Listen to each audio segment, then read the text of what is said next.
얼마 전 미국의 한 유튜버가 올린 영상 하나가 인터넷을 뜨겁게 달궜습니다. 한국의 지하철과 골목식당, 새벽거리를 보며 이 나라는 완전히 다른 세상이라고 감격하는 영상이었죠. 저는 그 영상을 보자마자 코웃음을 쳤습니다. 미국 뉴욕에서 IT 전문가로 일하는 제 눈엔 한국 정부가 외국인용으로 꾸며놓은 쇼처럼 보였거든요. 그래서 직접 갔습니다.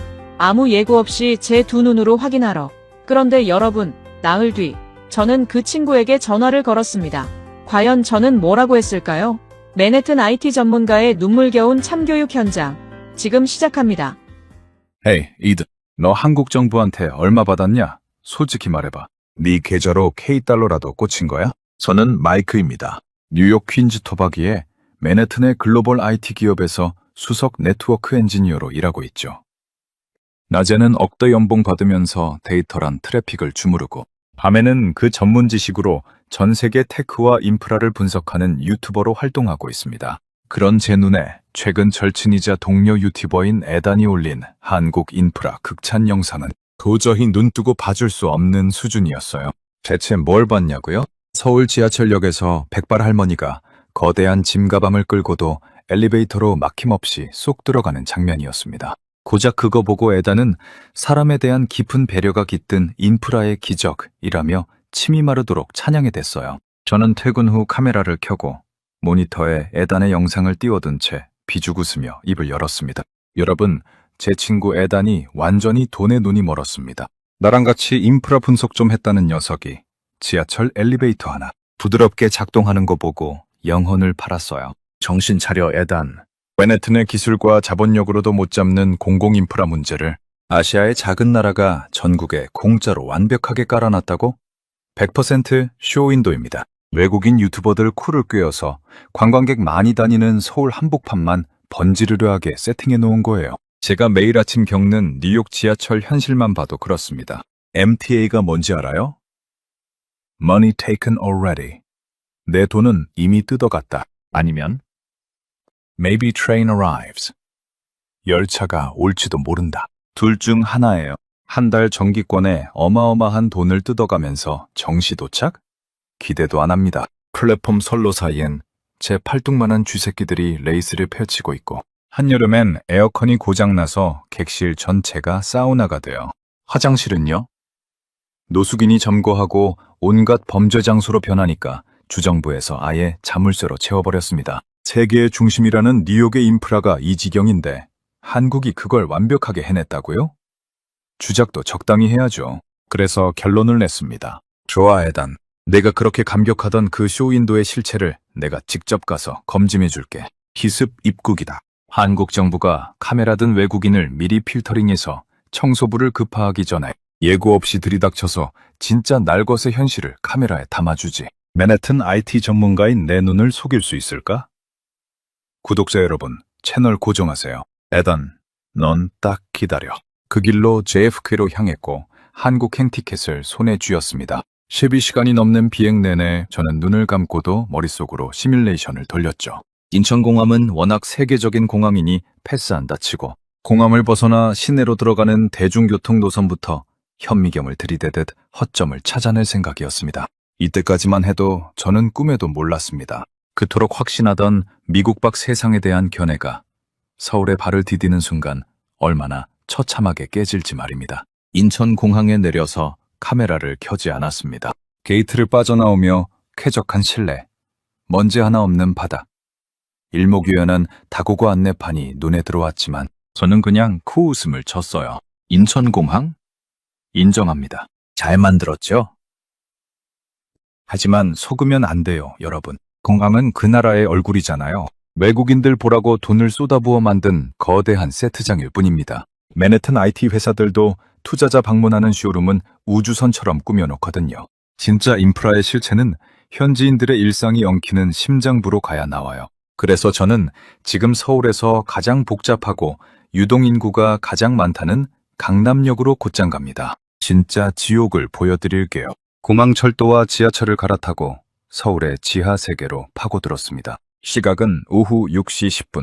대한민국에서 가장 잔인하다는 퇴근 전쟁이 막 시작되는 타이밍이었죠. 환승 통로를 지나 강남역 플랫폼에 발을 디딘 순간 저는 속으로 쾌재를 불렀습니다. 상상 이상의 인파가 끝도 없이 밀려들고 있었거든요. 수백 명이 에스컬레이터를 향해 개미떼처럼 줄을 서 있었습니다. 뉴욕 타임스퀘어역 헬게이트랑 비교해도 결코 뒤지지 않는 아수라장이었어요. 보이십니까? 애단이 찬양하던 평화로운 서울은 환상입니다. 이 인파를 보세요. 자, 이 정도로 과부하가 걸리면 어떤 완벽한 시스템이든 반드시 병목이 발생하고 통제 불능 상태에 빠지게 되어 있어요. 연착, 고장, 분노하는 승객들 하나만 걸려라. 플랫폼 위 디지털 스크린을 노려봤습니다. 관광판에는 열차가 몇 분 뒤 도착하는지 초 단위로 찍히고 있었어요. 뉴욕이었다면 전광판에 열차가 온다고 떠 있어도 갑자기 취소되거나 이유 없는 연착으로 20분씩 갇히는 게 일상이지. 자, 한국 시스템은 과연 몇 분이나 어긋날까? 스마트폰 스톱워치를 켰습니다. SSR이 물리기 시작했고 스톱워치가 정확히 0000을 가리키는 순간 거대한 열차가 칼날처럼 정확하게 플랫폼으로 미끄러져 들어왔습니다. 스크린 도어와 열차 문이 오차없이 동시에 스르륵 열렸어요. 저도 모르게 나지막한 신음이 새어나왔습니다. 우연이겠지 싶었어요. 채팅창이 터지기 시작했습니다. 저거 진짜야? 우리 MTA는 20분 연착이 일상인데 독일 기차도 저건 못함. 부럽다. 일본도 정시 운행 자신 있었는데 저 스톱워치 장면은 소름. 그런데 2분 간격으로 들어오는 다음 열차, 그 다음 열차도 마치 정밀한 시계 태엽이 맞물리듯 정확히 정시에 들어와 문을 열었습니다. 더 기묘한 건 승객들의 움직임이었습니다. 이 엄청난 인파가 움직이는데 고함 한 번, 밀치면 사람 한 명이 없었어요. 문이 열리자 내리는 사람들이 먼저 나올 수 있도록 양옆으로 모세의 기적처럼 갈라섰고 승차 라인에 맞춰 조용히 탑승했습니다. 뉴욕 지하철에서 고함과 욕설, 사람들이 뒤엉켜 밀치는 풍경에 익숙했던 저한테 이 고요하고 조직적인 움직임은 솔직히 공포 영화처럼 느껴졌습니다. 아니, 이 많은 사람이 움직이는데 왜 소음이 없지? 다들 약이라도 먹은 건가? 바닥 좀 보세요. 껌 자국 하나 없고 물기 하나 없습니다. 강남역 전체가 반도체 공장 클린룸 같아요. 뉴욕은 이 시간쯤이면 쓰레기통이 넘치고 바닥에 정체 모를 액체가 흥건한데 말이죠. 틈을 찾으려고 플랫폼 구석구석을 이잡듯 뒤졌습니다. 에스컬레이터로 걸어가 일부러 발을 굴러봤어요. 삐걱거리는 소리 하나 없이 부드럽게 작동했습니다. 심지어 그 혼잡한 퇴근길 와중에도 시각장애인용 점자 블록 위는 완벽하게 비어 있었어요. 아무도 그 선을 밟고 서서 길을 막지 않았습니다. 좋습니다. 지하철은 인정하죠. 국가가 돈을 때려박아 통제하는 궤도교통이니까요. 하지만 진짜 인프라의 날 것은 도로 위 버스입니다. 서울의 악명 높은 교통체증 속에서 버스 환승까지 완벽할 수는 없어요. 지상으로 나가보죠.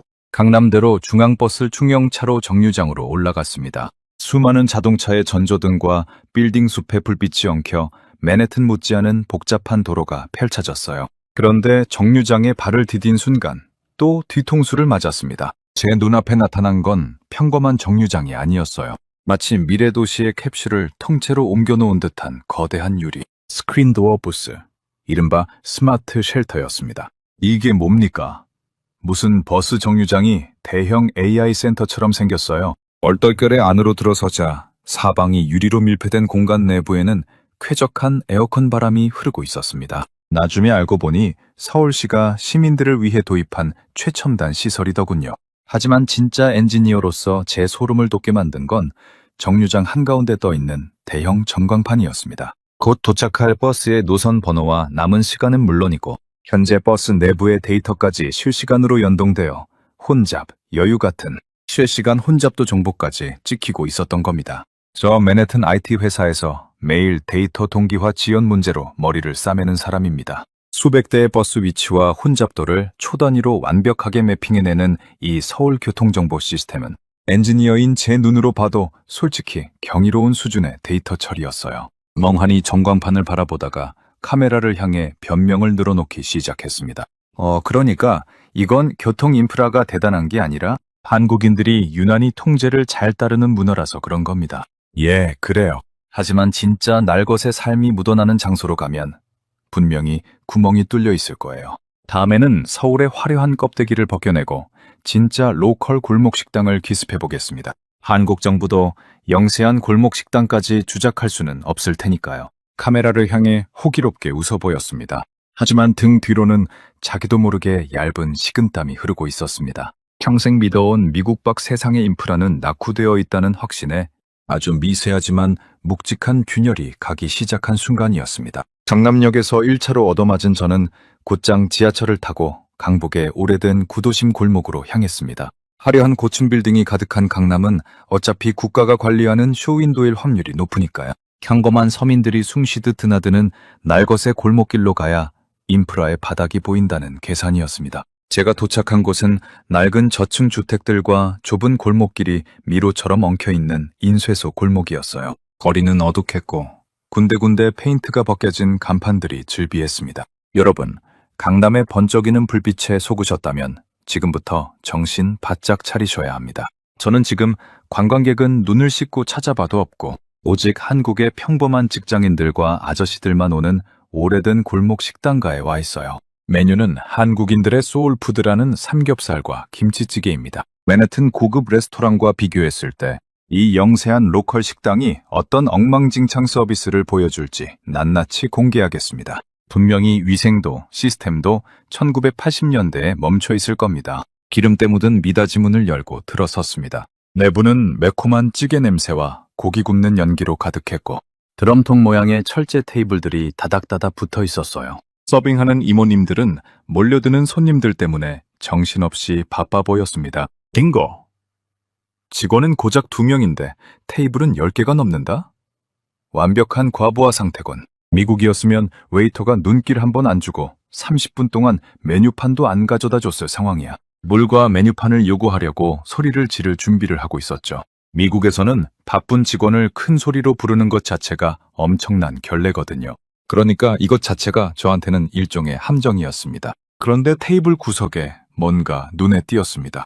동전만 한 크기의 둥근 플라스틱 버튼이 붙어 있었어요. 위에는 영어로 call이라고 적혀 있었죠. 이게 뭡니까? 무선 호출 버튼? 에이, 설마요. 이 바쁜 와중에 이걸 누른다고 직원이 오게드. 딸깍 간신반의하며 버튼을 누른 바로 그 순간이었습니다. 식당 벽면 전광판에서 딩동 소리와 함께 제 테이블 번호인 5가 떴어요. 네, 가요. 뭘로 주문하시겠어요? 삼겹살 1인분이랑 김치찌개 하나요. 총각, 삼겹살은 2인분부터예요? 네? 2인분부터 주문 가능하다고요? 그럼 2인분이요. 이모님의 묘한 박력에 눌려 얼떨결에 혼자 2인분을 시키고 말았습니다. 하지만 당황함도 잠시. 제 시선은 테이블 구석에 붙은 작은 플라스틱 버튼으로 향했습니다. 맨해튼의 미슐랭 레스토랑에서도 웨이터를 부르려면 눈치 싸움을 하거나 수십 분을 기다리는 게 당연한 일상인데 이 서울의 허름한 골목 식당에서는 몇 센트짜리 버튼 하나로 3초 만에 이모님이 달려왔으니까요. 엔지니어의 눈으로 보면 이건 인적 자원의 동선 낭비를 극단적으로 줄이면서 고객의 대기 시간을 제로에 수렴시키는 미친 효율의 시스템이었습니다. 아니지. 내가 지금 여기 칭찬하러 온 게 아니잖아? 하마터면 한국의 효율성에 대책 없이 말려들 뻔했습니다. 정신을 바짝 차린 저는 애써 감탄을 누르며 다시 미간을 찌푸렸습니다. 그리고 기억 곳꼬투리를 잡아내겠다는 일념으로 테이블 위를 매서운 눈으로 훑기 시작했습니다. 보세요, 여러분. 호출 시스템은 신선하지만 정작 기본이 안 되어 있어요. 테이블 위에 포크나 숟가락 같은 식기류가 전혀 세팅되어 있지 않습니다. 냅킨도 없고요. 바쁘다 보니 기본 세팅을 까먹은 겁니다. 이게 바로 로컬의 한계. 이번에도 이모님은 제 말을 자르듯 무심하게 다가와 테이블 옆면을 툭 쳤습니다. 총각, 고기 구워줄 테니까 거기서 수저 꺼내. 네? 어디서요? 어리둥절해하자 이모님이 테이블 옆 손잡이를 잡고 바깥쪽으로 슥 당겼습니다. 마법처럼 테이블 내부에 숨겨진 거대한 서랍이 열렸어요. 안에는 자외선 살균이라도 한 듯 번쩍이는 숟가락과 젓가락이 칼각으로 정돈되어 있었고 그 옆에는 휴지와 물티슈가 빈틈없이 채워져 있었습니다. 입을 벌린 채 서랍 안을 멍하니 쳐다봤습니다. 맙소사, 데스크 가구 설계 구조를 식탁에 접목시켰다고? 공간 활용도를 극대화하면서 직원이 일일이 식기를 세팅하는 노동시간을 완벽하게 지워버린 겁니다. 이건 가구 디자인의 혁신이 아니라 인간공학적 인프라의 극치예요. 맨해튼 인테리어 디자이너들이 보면 기절할 노릇이네요. 넋이 나간 사이 주문한 삼겹살과 김치찌개가 세팅되었습니다. 그런데 밑반찬이 나오는 걸 보고 뇌에 2차 과부하가 걸렸어요. 김치, 콩나물, 쌈채소, 파절이, 마늘, 쌈장 등 대여섯 가지가 넘는 접시가 테이블을 가득 채웠습니다. 얼른 지갑을 열어 신용카드를 만지작거리며 카메라를 향해 다급하게 말했습니다. 잠깐만요, 여러분. 제가 사기를 당하고 있는 것 같아요. 분명히 고기 2인분과 찌개 하나만 시켰는데 주문하지도 않은 사이드 디시가 이만큼이나 나왔습니다. 뉴욕에서는 소스 하나 추가할 때마다 2달러, 피클 한 접시에 5달러씩 청구되는 거 아시죠? 게다가 팁으로 전체 금액의 20%를 강제로 뜯어가고요. 이거 다 먹으면 나중에 빌지에 수백 달러가 찍혀 나올 게 분명. 총각, 반찬 부족하면 저기 셀프바에서 마음대로 더 갖다 먹어. 공짜니까 눈치 보지 말고 많이 먹고. 이모님의 호탕한 목소리가 식당에 울려 퍼졌습니다. 공짜, 그리고 무한 리필. 저는 더 이상 말을 잇지 못했습니다. 미국의 얄짤없는 팀 문화와 야박한 추가 요금 시스템에 평생을 절해진 저한테 한국 로컬 식당의 반찬 인프라는 자본주의 상식을 아득히 초월한 무언가였어요. 상추에 고기와 구운 마늘을 얹어 쌈을 크게 싸서 입에 넣었습니다. 씹으면 씹을수록 분노와 감탄이 뒤섞인 묘한 감정이 올라왔어요. 고기는 지독하게 맛있었고 시스템은 잔인할 정도로 완벽했습니다. 그러니까 식당 내부의 아날로그 인프라는 효율적이라는 걸 인정할 수밖에 없겠네요. 하지만 아직 안심하긴 이릅니다. 진짜 인프라의 기술력은 이런 아늑한 신뢰가 아니라 통제 불가능한 자연재해를 만났을 때 증명되는 법이니까요. 다음에는 한국의 날씨가 미쳐 날뛸 때 대중교통이 어떻게 무너지는지 똑똑히 보여드리겠습니다. 마침 내일 서울에 엄청난 폭우가 예보되어 있거든요. 하늘은 주작할 수 없을 테니까요. 삼겹살을 씹으며 큰 소리를 쳤지만 제 머릿속은 이미 호출벨의 딩동 소리와 테이블 서랍의 칼각에 완전히 정령당한 뒤였습니다. 다음날 아침 호텔 창문을 두드리는 거센 빗소리에 눈을 떴습니다. 창밖을 내다보니 하늘은 온통 먹구름으로 뒤덮여 있었고 굵은 장대비가 도로를 세차게 내리치고 있었어요. 기상청은 호우주의보를 발령한 상태였습니다. 침대에서 벌떡 일어나 주먹을 불끈 쥐었습니다. 좋아, 하늘이 나를 덮는군. 여러분, 뉴욕 맨해튼에서 이런 폭우가 쏟아지면 어떻게 되는지 아십니까? 하수구가 역류해서 지하철역 계단으로 폭포수가 쏟아지고 선로가 침수돼서 노선 절반이 마비됩니다. 도로는 옐로우캡과 버스가 뒤엉켜 거대한 주차장으로 변하죠. 자, 어제까지 인프라 천국이라며 버티던 서울이 이 폭우 속에서 어떻게 무너지는지 똑똑히 보여드리겠습니다. 날씨는 한국 정부도 절대 주작할 수 없으니까요. 우산 하나 들고 숙소를 나섰습니다. 신발이 금방 축축해질 정도로 거센 비바람이 몰아쳤어요. 솔직히 기대하고 있었습니다. 미국의 웬만한 버스 정류장은 표지판 하나, 덜렁 서 있거나 비바람을 전혀 막아주지 못하는 허술한 유리부스가 전부거든요. 한국의 낡은 노천 정류장에서 폭우를 홀딱 맞는 장면, 그거 하나면 충분했습니다. 큰 길가로 나와 어제 강남에서 봤던 스마트 쉘터 안으로 들어섰습니다. 밖에서는 폭우가 쏟아지고 있었는데 쉘터 안은 비바람이 상당 부분 차단된 채 에어컨이 멀쩡하게 돌아가고 있었어요. 뉴욕에서 폭우를 피해 건물 처마 밑에 처량하게 서 있던 기억이 스쳐 지나갔습니다. 억지로 정신을 가다듬었습니다. 좋습니다. 이런 럭셔리한 대피소를 지어놓은 건 돈이 많아서 그렇다 칩시다. 하지만 이 날씨에 버스가 제 시간에 올까요? 도로 상황을 보세요. 이미 물바다에 차들이 꽉 막혀 있잖아요. 시스템 과부하로 정보도 다 꼬였을 게 분명합니다. 부스 안 디지털 화면 앞으로 다가갔습니다. 화면에는 타야 할 버스 번호와 함께 3분 후 도착. 이번째 전 정류장 출발이라는 메시지가 실시간으로 깜빡이고 있었어요. 속임수일 거야. 날씨가 이 지경인데 데이터 동기화가 제대로 될 리가 없어. 젖은 옷을 털어내며 정류장 벤치에 털썩 앉았습니다. 그런데 엉덩이가 닿는 순간 저도 모르게 용수철처럼 튀어 올랐습니다. 오 마이 갓, 이게 뭐야? 의자가 따뜻했습니다. 뜨끈하다 싶을 정도로요. 밖에는 비가 쏟아지고 쌀쌀한데 이 의자는 완벽하게 온기를 품고 있었어요. 나중에 알고 보니 한국 버스 정류장에 설치된 온열 의자였습니다. 기온이 떨어지면 센서가 작동해 자동으로 의자를 데워주는 시스템이었어요. 채팅창이 또 터졌습니다. 버스 정류장 의자가 따뜻하다고? 미국은 앉기도 싫은 철제인데 독일 정류장은 겨울에 그냥 얼어 죽으라는 구조임. 마이크, 저 점프.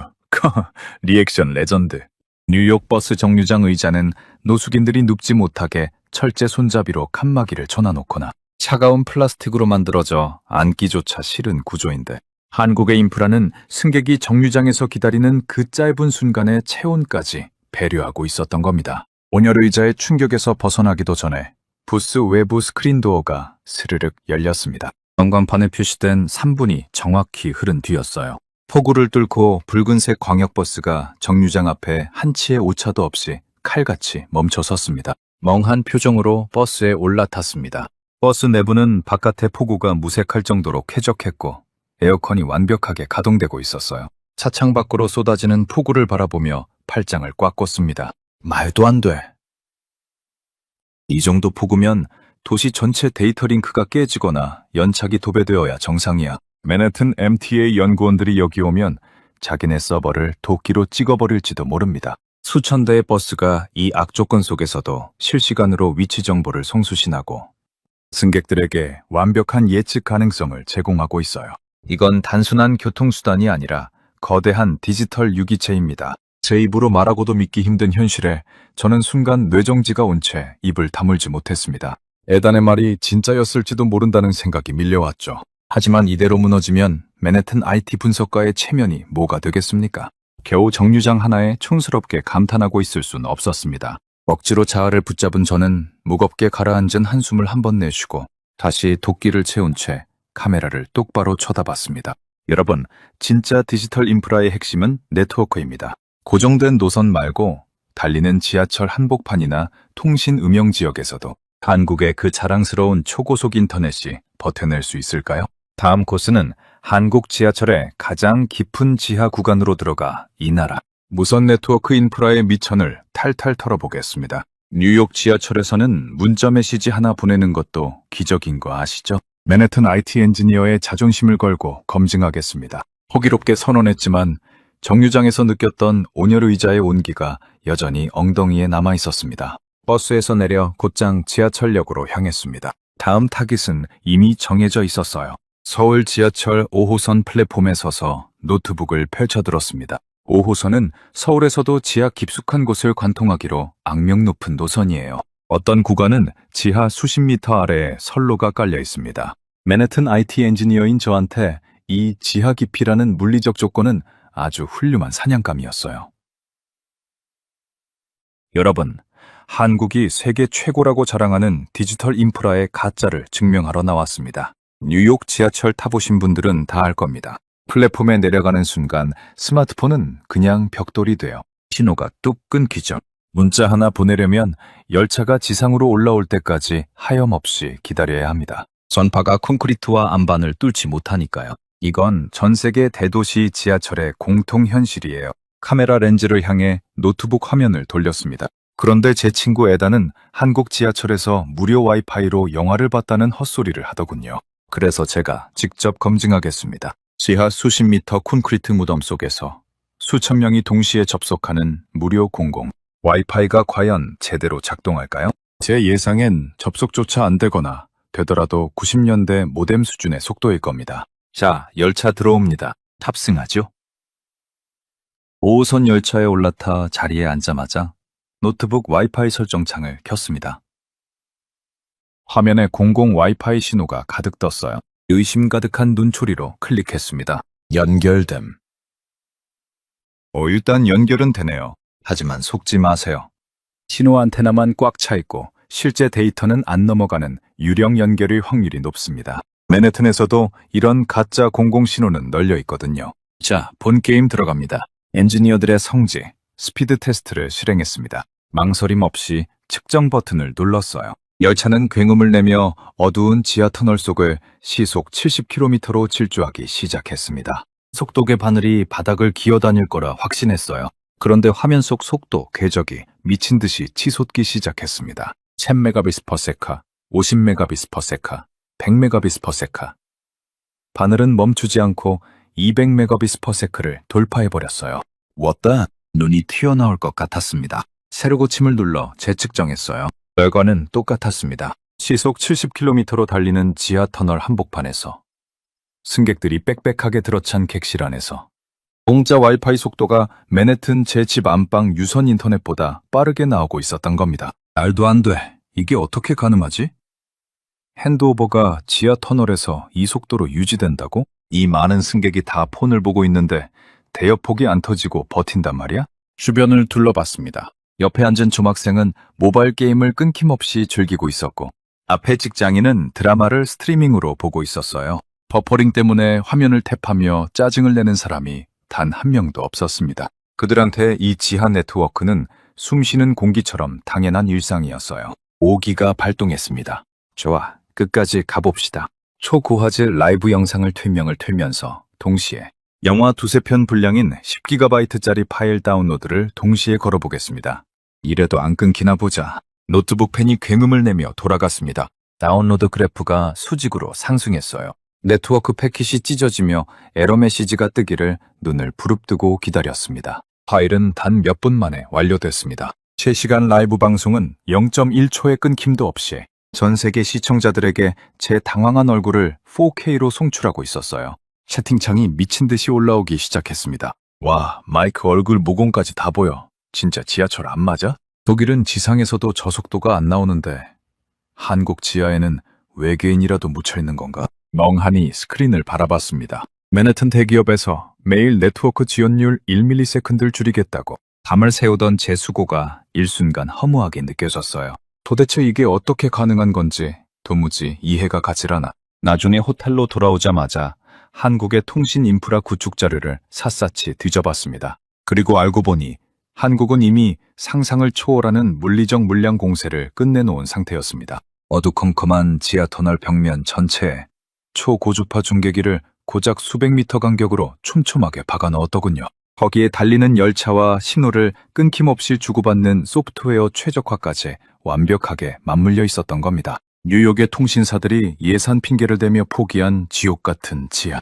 터널 작업을 이 나라는 국가 전체에 깔아둔 셈입니다. 저는 노트북을 천천히 닫았습니다. 그러니까 디지털 네트워크에 대해서는 한국이 확실히 비정상적인 집착을 가지고 있네요. 테크 괴물들이 만든 지하 기지국입니다. 인정합니다. 하지만 디지털이 아무리 발달했어도 결국 인프라의 최종 진화형은 물리적인 안전이에요. 치안이 무너진 도시는 인프라가 아무리 좋아도 쓰레기통이죠. 오늘 밤 제가 직접 한국의 가장 어두운 골목길로 들어가겠습니다. 미국의 거친 치안에 단련된 제 기준으로 한국의 그 안전하다는 소문이 얼마나 허구인지 증명해 보이죠. 그리고 아주 단순하지만 잔인한 실험 하나를 준비할 겁니다. 마지막 자존심을 쥐어짜며 으름장을 놓았지만 손가락은 방금 경험한 지하철 4K 스트리밍의 전율로 미세하게 떨리고 있었습니다.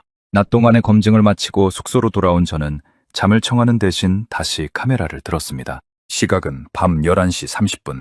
디지털 속도가 아무리 빨라도 무슨 소용입니까? 밤거리에 강도가 판을 치면 그건 인프라가 아니라 서바이벌 게임장입니다. 인프라의 최종 진화형은 결국 안전이니까요. 뉴욕에서라면 이 시간 이후로는 지하철에서도 소매치기를 경계하고 어두운 골목길은 아예 발을 들이지 않는 게 불문율입니다. 맨해튼 토박이들은 밤 10시만 넘어도 혼자 이어폰을 끼고 걷지 않죠. 매일 밤 퇴근길마다 주머니 속 호신용 스프레이를 만지작거리며 사방을 경계하던 저에게 밤골목은 그 자체로 본능적인 긴장감을 유발하는 공간이었습니다. 하지만 제가 서 있는 서울 홍대 근처의 한적한 골목길은 가로등 불빛만 조용히 바닥을 비추고 있을 뿐 이상할 정도로 고요하고 평화로웠습니다. 저는 카메라 렌즈를 바라보며 나직하게 읊조렸습니다. 미국 밖 세상, 특히 아시아의 치안이 좋다는 소문은 익히 들었습니다. 하지만 저는 맨해튼의 베테랑 분석가입니다. 통계의 함정에 속지 않죠. 오늘은 한국 인프라의 가장 취약한 고리일지도 모르는 치안과 시민의식의 실체를 까발리기 위해 조금 극단적인 실험을 해보겠습니다. 이름하여 노트북 유기 실험입니다. 말을 마친 저는 골목 구석에 위치한 24시간 무인 카페로 걸어 들어갔습니다. 내부에는 손님이 아무도 없었고 무인 커피 자판기 한 대만이 불을 밝히고 있었어요. 가장 잘 보이는 중앙 테이블에 자리를 잡았습니다. 그러고는 짐 가방에서 수천 달러짜리 맥북과 두툼한 가죽 지갑, 외장 하드를 테이블 위에 대놓고 펼쳐놓았어요. 누가 봐도 나를 훔쳐가시오 라고 광고하는 꼴이었습니다. 자, 이제 저는 이 고가의 장비들을 그대로 둔 채 화장실을 핑계로 가게를 완전히 비우겠습니다. 무려 20분 동안이요. 뉴욕 카페에서 이 짓을 했다? 화장실 문고리를 잡기도 전에 노트북은 이미 암시장에 팔려나가고 없을 겁니다. 한국인들의 도덕성이 과연 새벽 아무도 없는 무인 매장에서도 유지될지 지켜보시죠. 테이블 위에 소지품을 팽개쳐둔 채 카페 밖으로 나가 멀찍이 떨어진 화장실 건물로 사라졌습니다. 나가기 전에 테이블 맞은편 구석, 잘 보이지 않는 자리에 보조 카메라를 하나 세워두고요. 실험 시작 5분째. 정적을 깨고 문이 열리며 첫 번째 손님이 들어왔습니다. 야간 작업을 마치고 온 듯한 젊은 남성이었어요. 제 예측대로라면 테이블 위에 맥북을 보고 슬쩍 주머니에 넣어야 했습니다. 하지만 남성은 수백만 원짜리 장비에는 눈길조차 주지 않았어요. 그저 자판기에서 아메리카노를 뽑아들더니 제 노트북 바로 옆 테이블에 앉아 폰을 보며 커피를 마셨습니다. 그에게 타인의 소지품은 그저 임자가 있는 물건일 뿐이었어요. 실험 시작 15분째. 이번에는 술이 거나하게 취한 20대 청년 2명이 시끄럽게 웃으며 들어왔습니다. 제가 가장 기대했던 통제력을 잃은 취객이었어요. 그들은 음료를 고르며 제 테이블 쪽을 바라보았습니다. 하지만 반응은 예상과 완전히 빗나갔어요. 이거 누가 두고 갔나 보네. 지갑도 있네. 와, 간도 크다. 일단 그냥 둬. 화장실 갔겠지. 물건에 손을 대기는커녕 오히려 주인이 잃어버릴까봐 걱정하는 대화를 나누며 음료만 들고 유유히 사라졌습니다. 그리고 20분이 지나고 화면으로 결과를 이미 봤으면서도 믿기지가 않아서 직접 두 눈으로 확인하러 카페 문을 열고 들어왔습니다. 에단에게 보낼 조롱의 메시지를 머릿속으로 고르던 건 이미 한참 전에 포기한 뒤였어요. 하지만 막상 제 테이블 앞에 실제로 선 순간 제 몸은 다시 한번 얼어붙고 말았습니다. 맥북은 가로등 불빛을 받아 여전히 그 자리에서 번쩍이고 있었고 지갑과 외장 하드 역시 제가 놓아둔 각도 그대로 절 기다리고 있었습니다. 심지어 지갑 밖으로 살짝 삐져나온 신용카드마저 단 1mm도 움직이지 않은 채 그대로였죠. 허탈하게 제 장비들을 가방에 쑤셔 넣으며 저는 결국 카메라를 향해 황당한 실소를 터뜨렸습니다. 이게 왜 여기 있지? 아니, 왜 아무도 안 가져간 거야? 취객도 들어왔잖아. 브라질이었으면 5분도 안 걸렸을 텐데, 크키키. 파리 카페였으면 노트북이고 가방이고 다 사라졌음. 뉴욕이었으면 화장실 가기 전에 이미 없어졌지. 머리를 극적이며 카페 천장을 올려다봤습니다. 그제야 사방 벽면 구석구석에서 저를 내려다보고 있는 작은 렌즈들이 눈에 들어왔어요. 사각지대가 전혀 없는 촘촘한 고화질 CCTV 시스템이었습니다. 저 CCTV 밀도 보소? 완전 파놉티콘이잖아. 한국 살 때 CCTV가 저렇게 많은 줄 몰랐음. 크크. 가게 밖으로 나와 밤골목을 다시 찬찬히 훑어봤습니다. 골목 곳곳마다 LED 가로등이 사방을 대낮처럼 밝히고 있었고 50m 간격으로 방범 카메라와 함께 누르면 즉시 경찰이 출동하는 비상벨이 노란색 기둥에 부착되어 있었어요. 결정적인 타격은 그 순간 골목을 지나간 한 여성이었습니다. 밤 10시가 넘은 이 골목길에서 젊은 여성이 양쪽 귀에 무선 이어폰을 꽂고 스마트폰을 보며 아주 편안한 걸음으로 산책을 하고 있었어요. 미국 대도시에서는 자살 행위나 다름없는 행동이었습니다. 카메라를 향해 허탈하게 웃으며 자리에 주저앉았습니다. 진짜 소름 돋는 건 말이죠, 여러분. 이 나라의 안전은 시스템과 시민의식이 완벽하게 맞물려 있어요. 사방에 깔린 CCTV와 촘촘한 비상벨, 그리고 취객조차 주인이 화장실 갔겠지라고 걱정하는 시민들. 저는 맨해튼에서 보안 방벽을 짤 때 늘 인간의 악의를 통제하는 건 불가능하다고 생각했는데 한국은 인프라와 사람이 함께 도시 전체를 하나의 거대한 안전망으로 만들어버렸네요. 저는 깊은 한숨을 쉬었습니다. 좋습니다. 치안도 인정하죠. 근데 여러분, 저 아직 포기 안 했어요. 내일 아침 제가 딱 하나만 더 검증하겠습니다. 말하면 재미없으니까 직접 보여드릴게요. 에단 기다려.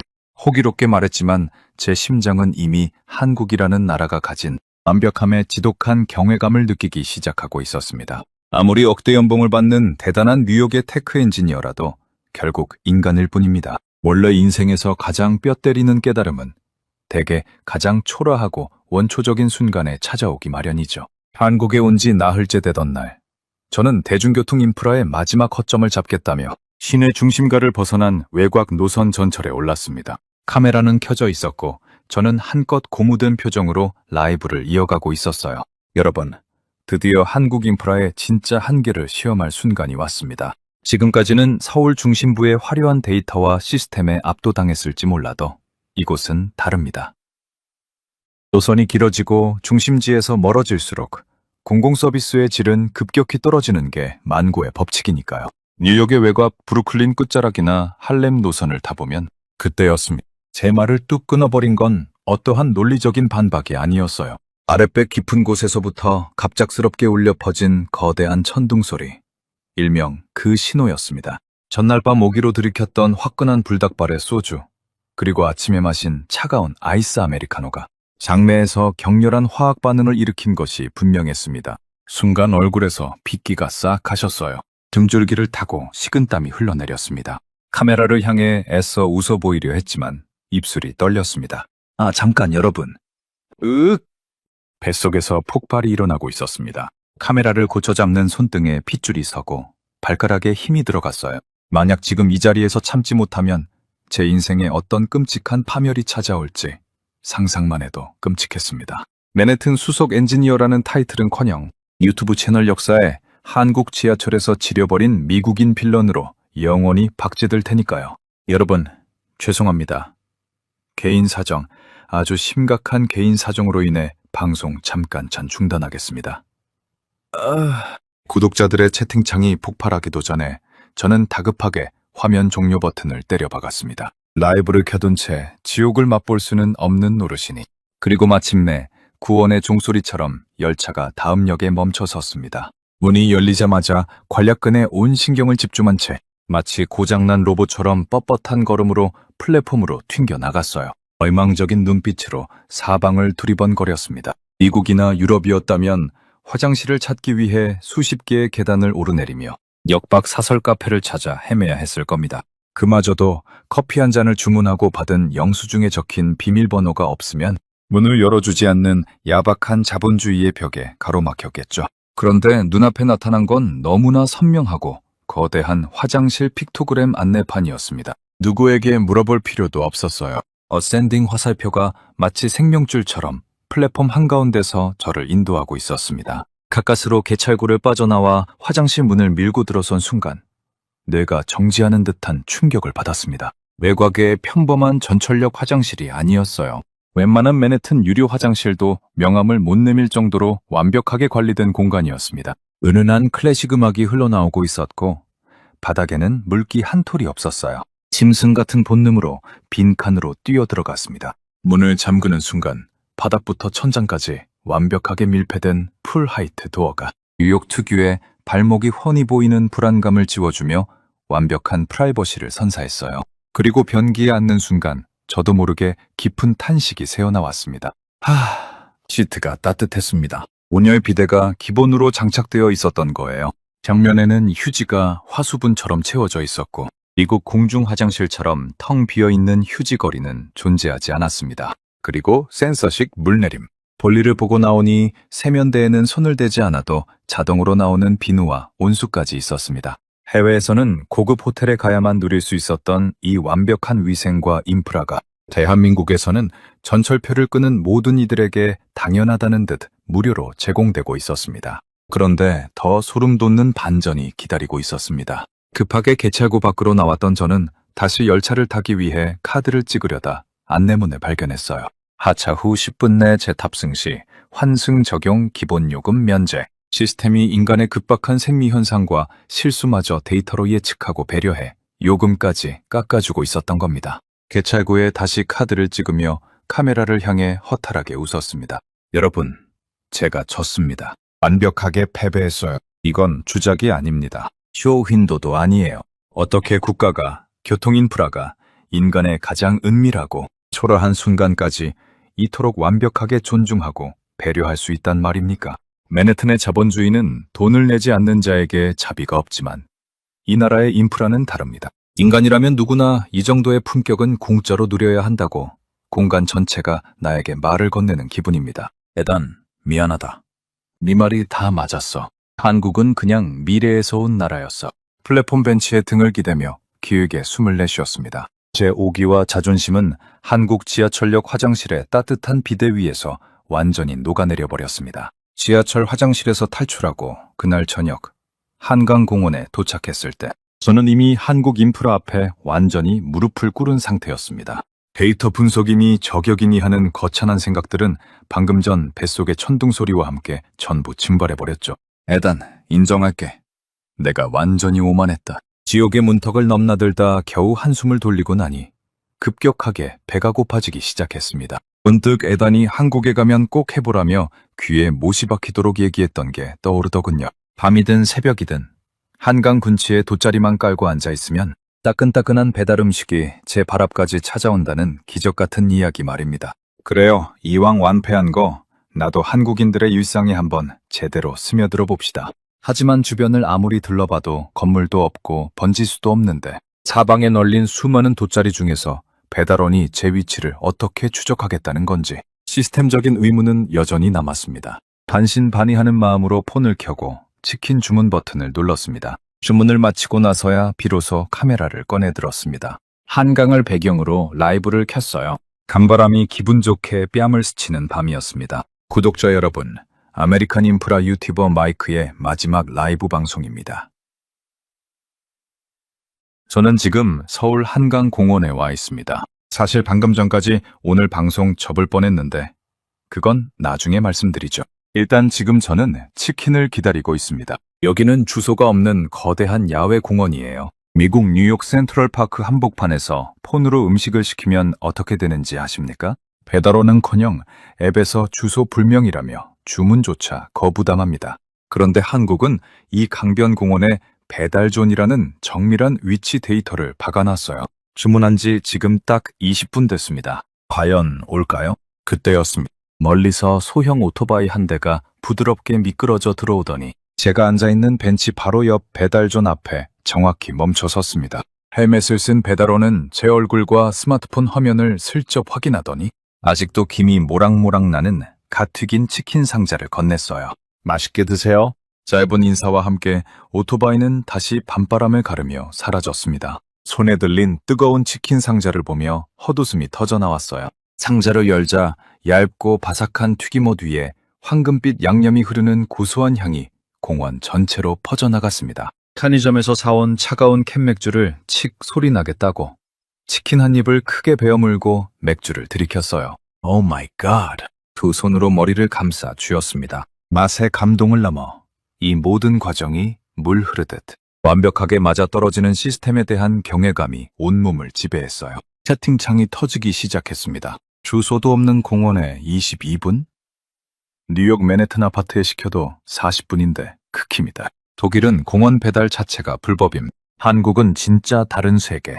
일본도 공원 배달 안 됨. 한국이 유일한 거 아닌가? 마이크 표정 보소. 저 사람 이번 영상 내내 얻어맞고 있잖아. 이건 비정상입니다. 서울이라는 도시는 인프라만 괴물인 줄 알았는데 그 인프라 위에서 돌아가는 소프트웨어와 물류 그리고 맛까지 전부 괴물 수준입니다. 시속 70km로 달리는 지하철 안에서 4K 영상을 보며 퇴근한 시민이 한치의 오차도 없는 버스를 타고 집 앞에 내려 새벽에 노트북을 카페에 두고 화장실을 다녀와도 안전한 나라.